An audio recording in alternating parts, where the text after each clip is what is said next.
Starting off with some college football. Obviously, some big things happened this past week with USC and TCU both losing. One of those two, obviously, still making it into the playoffs. We'll touch on that a little bit later. But let's start off with the USC versus Utah game. USC's defense really fell apart in the second half, specifically against Utah this past Saturday. Their defense just looked like Swiss cheese out there. It was brutal. What are you guys taking out of that? And do you think USC actually had any sort of argument to actually make the playoffs this year, or do you think OSU, Ohio State, making it was the right call? Kind of going back to what I said last week. Um, if USC took care of business, they were in. If not, I mean, I thought that they were going to drop out and OSU was going to get in. I think we kind of saw that with what the committee was doing by putting Ohio State in front of Alabama in what was that? Not this past ranking, but the ranking before that. They kind of already made their decision on who was going to get in over USC if they did not take care of business in the Pac-12 championship.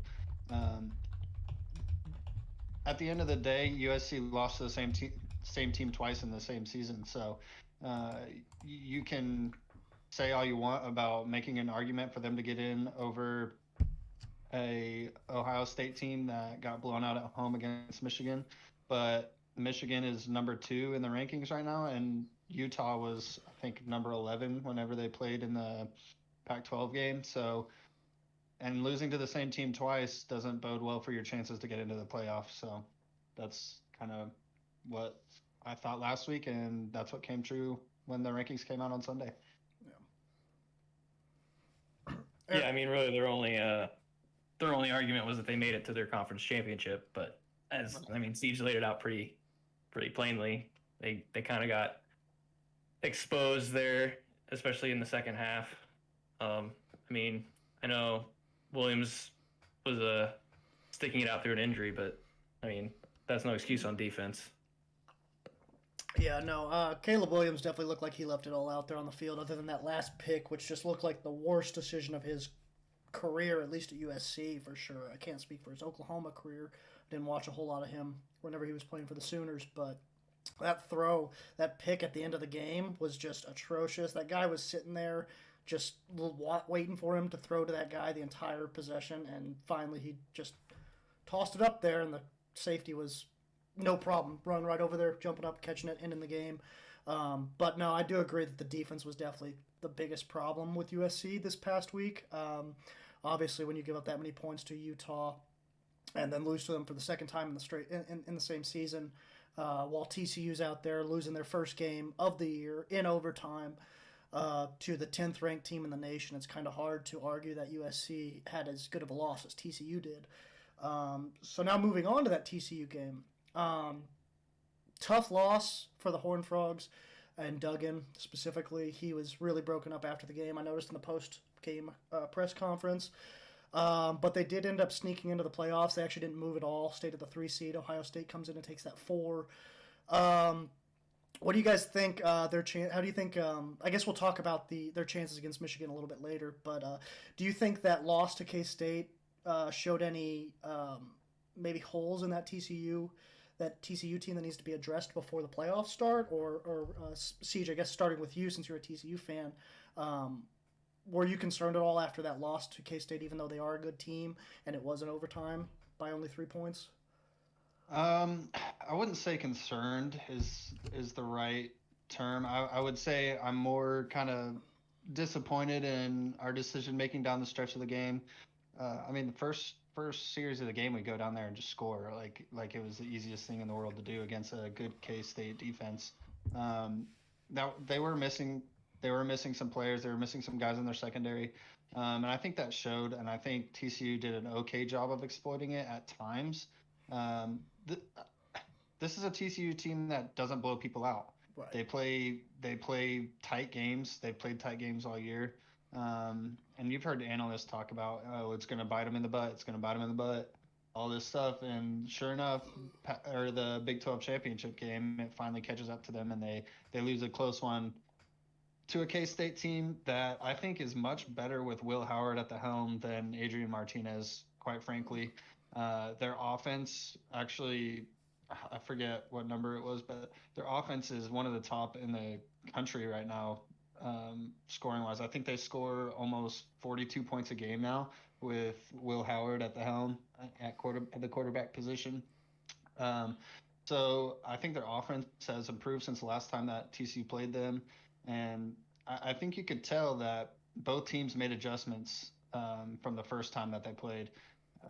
TCU wasn't able to run the ball as much this time around as they were the first time, and I mean, Deuce is Deuce. Deuce is going to get loose and he's going to punish you. So we didn't do as good of a job containing Deuce Vaughn, and I mean, inevitably we lost the game.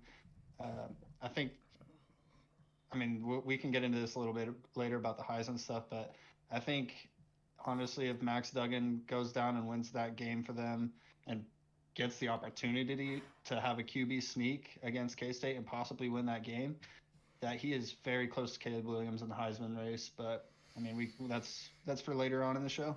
Yeah, we'll touch on that Heisman race a little bit later. But go ahead, Aaron, with your what you learned from the TCU K-State game this past week. I mean, yeah, I think the biggest takeaway was the decision making there at the end of the game. I mean, they ran 2 or 3 dive plays on the goal line there at the end when you had Duggan carrying you, especially throughout that fourth quarter. I mean, he had that last drive he ran for 75 yards by himself. Like it was insane, and to not even give him your best playmaker a chance to do something on the goal line, that doesn't make any sense to me.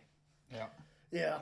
I mean, it was definitely. I was able to check in and catch, I think, that last the whole fourth quarter, and then the overtime of that game, and it was just baffling to me how at the goal line in overtime you don't give it to Max Duggan for at least one QB sneak in that series.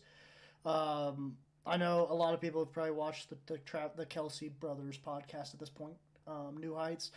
They've talked about their whole staple over there is that a QB sneak is the most impossible play to stop. So it was surprising how the drive before, like you guys said, Max Duggan literally did all the work. He was the only thing that got you even to overtime. And you don't put the ball in his hands with the chance to win it in overtime was just baffling to me. So hopefully he gets another chance to do that come playoff time against Michigan in the first round, because I think that could end up being a real close game that comes down to the wire. But going off of that Michigan and Georgia obviously having pretty easy paths this past week. They weren't probably going to get knocked out of the top 4 anyways. They were basically locked into the playoffs going into Championship Sunday. I think it's even more obvious now that we see TCU made it. But yeah, I mean, not a whole lot to talk about with those 2 games. Georgia and Michigan both took care of business, slaughtered both of their opponents. Wasn't even really a game in either of those 2. You 2 have anything to add about those 2 teams going into playoff time before we get to our Heisman picks and then the first round of the playoffs? I mean, not really. Michigan showed us that they are who they are. Seemed to be a definite second half team. Played both Purdue and Ohio State kind of close in the first half, and then just ran away with it in the second half. And then Georgia just does Georgia things. They get up to a big lead and coast until they have to. And how about them going for 2 when they were up by 40 or whatever it was? It's a 50 points. That was pretty crazy. I don't know about that one, but it's cool to see somebody at least try to go cut people's throats. When you have them down, you don't stop, and that's good to see in college football, I think. Yeah, you don't see that enough in the NFL anymore, for sure. Definitely not college, but not even the NFL anymore. Will you see teams go out there and just try to really pile on the points at the end?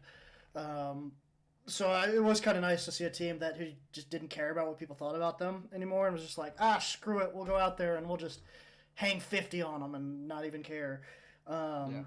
But yeah, going off of that, not a whole lot to talk about with the Michigan and Georgia games. We'll just go right into our Heisman picks. Really tightened up this past week with Caleb Williams losing, Max Duggan playing out of his mind, even though they did lose. And then we obviously know who the 4 finalists are with Max Duggan, Caleb Williams, C.J. Stroud, and Stetson Bennett. Is that correct? Yes. Yes. Yep, that's correct. Really interesting to see those 4. Obviously, quarterbacks quarterback award. I think I mentioned that last week. Definitely with the NFL MVP, but I think I also mentioned it with the Heisman race. Who do you all have as your favorite coming out? Going into the Heisman voting here soon. Obviously, Caleb Williams has kind of been the front runner for most of the season, but that last game, specifically that last throw for him in the Pac-12 championship was pretty bad. While you look over at Max Duggan, who played his tail off, was basically the only reason TCU was in that game. Carried that Horned Frogs offense to the playoffs this year. Who do you guys have as your, I guess, we'll go in order. Who do you have first, second, third, fourth out of those top 4? I'll go first, I guess. Oh, wow, that's hard. But starting, I mean, I'll go from bottom to top, but I got Stetson at 4. Then CJ, then Max, and then I have Caleb winning it still. It seems like the finalists, it was like, okay, Caleb, you're winning it. Who's the next 3 guys that we're going to put in there? Oh, well, let's just take the quarterbacks that have the best stats out of the top 4 teams. And then J.J. McCarthy's just sitting over there. And then, I mean, that's pretty much how it went down. I don't understand why. I mean, I understand why Stetson Bennett is in it. Okay, I do understand why, because he's the quarterback for the best team in the country. But at the same time, why is there not a running back in there? I mean, I know Blake Corum got hurt, but the year that he had, and he only missed out on 1 game, like the year that he had and the way that he ran Michigan's offense was incredible, and I don't understand why he didn't at least get an invite to lose. I mean, yeah, mine looks similar, very similar, pretty much the same to Siege's. I personally would prefer Max Duggan winning over Caleb Williams, but I know it's not going to happen. Yeah. I would love it if he did. I feel like he meant a lot more to his team. For sure. And they made the playoff ultimately, and Caleb Williams kind of fell short when he's needed the most. Right. But I mean, the stats don't lie. So yeah, I guess ultimately Caleb Williams. Yeah, I do wish that they took that into account a little bit more, because Max Duggan, obviously, it's more than just one guy that's going to get you to a playoff, but it was pretty apparent, at least in every game I watched from TCU this year, that Max Duggan was the leader of that team, and he was the one who ultimately led them to the playoffs, even though they did lose in the Big 12 championship. So I do think it's a little disappointing they don't take that into account more, because I think it was pretty easy to see that Max Duggan was better than Caleb Williams when it mattered most. But yeah, I think probably the same as you. Caleb's obviously going to win it. I think Max should, but he's going to come in second. And then, I mean, those last 2 don't really matter, but it's probably be like C.J. Stroud and then Stetson Bennett at the end. Just because Stetson hasn't put up quite the numbers that those other guys have. He's been not as important to the Georgia team as those other 3 guys are to their teams, respectively. Georgia's been a powerhouse for decade plus now, so I don't think it's really surprised to see them up there again in the top 4 for the 3rd time in the last 4 years, something like that. So, yeah, I kind of agree with you guys that it goes Williams, Duggan, Stroud, and then Bennett.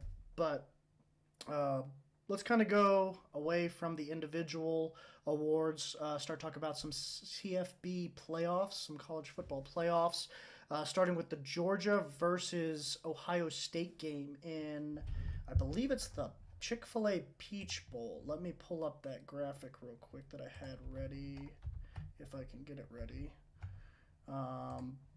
Yeah, we have Georgia versus Ohio State in the Chick-fil-A Peach Bowl, and then we have Michigan versus TCU in the Fiesta Bowl down in Arizona. We'll start with the Georgia-Ohio State game. Who do you guys have coming out of that game? 2, obviously, I guess in football terms, it would be blue bloods. Obviously, that's a basketball term, but that's basically what they are. They've been top of the FBS for years now. Finally get to see them play in the playoffs against each other. But yeah, who do you guys have coming out of the Peach Bowl and making it to to the championship between Georgia and Ohio State? I'll start with you, Siege. I mean, Ohio State's been in this position before when back in 2014, the first year, when they jumped when they jumped TCU and bumped TCU somehow miraculously from 3 to 6, and they ended up winning it all that year. So they've been in this situation before. Obviously, not the same players, but I think they have kind of the same team dynamic that they did back then.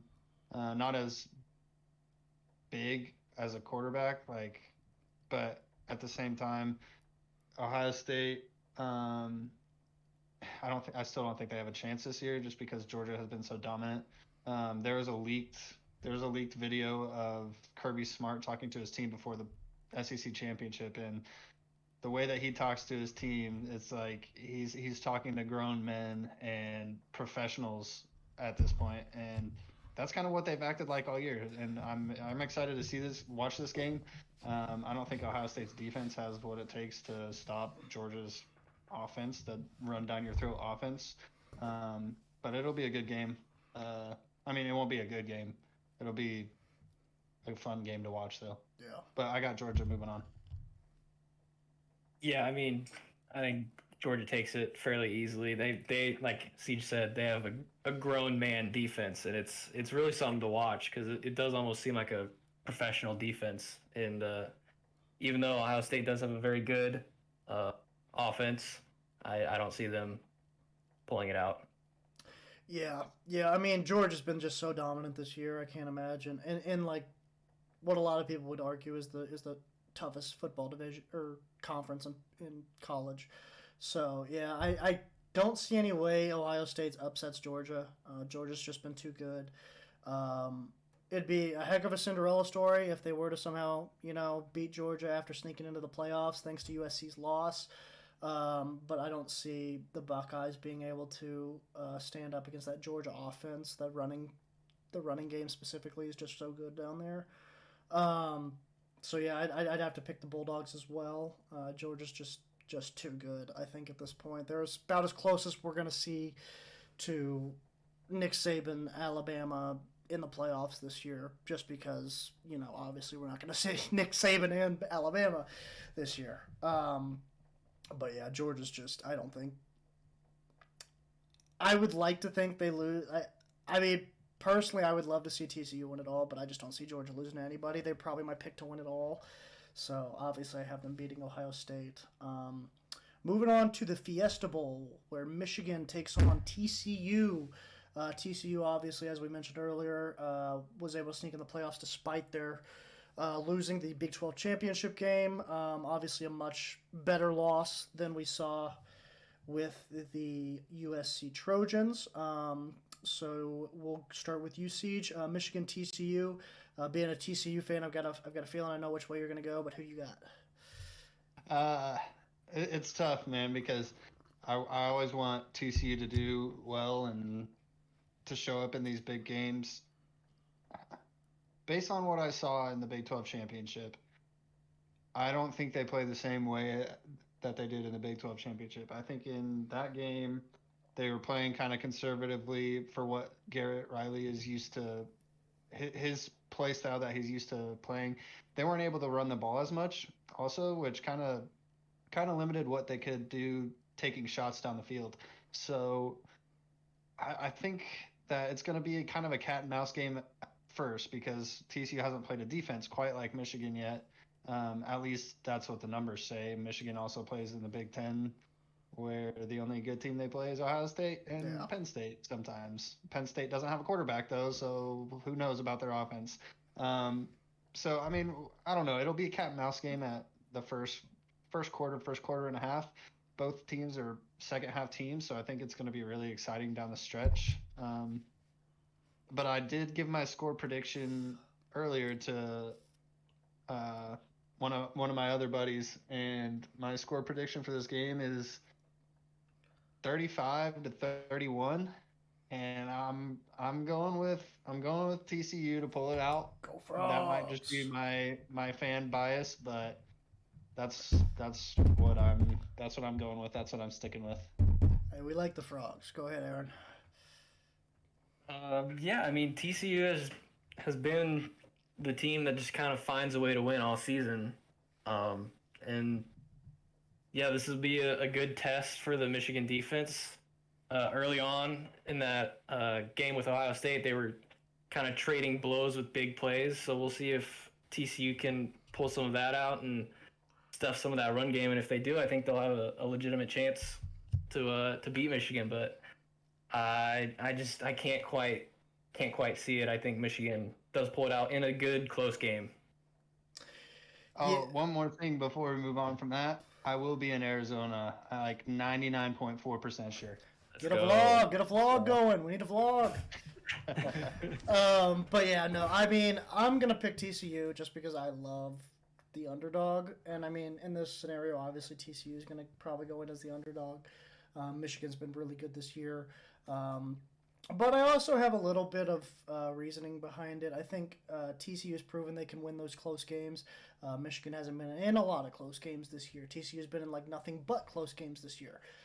So they've proven that they can definitely handle the pressure down the stretch, and I think that's going to end up being the difference maker come the Fiesta Bowl.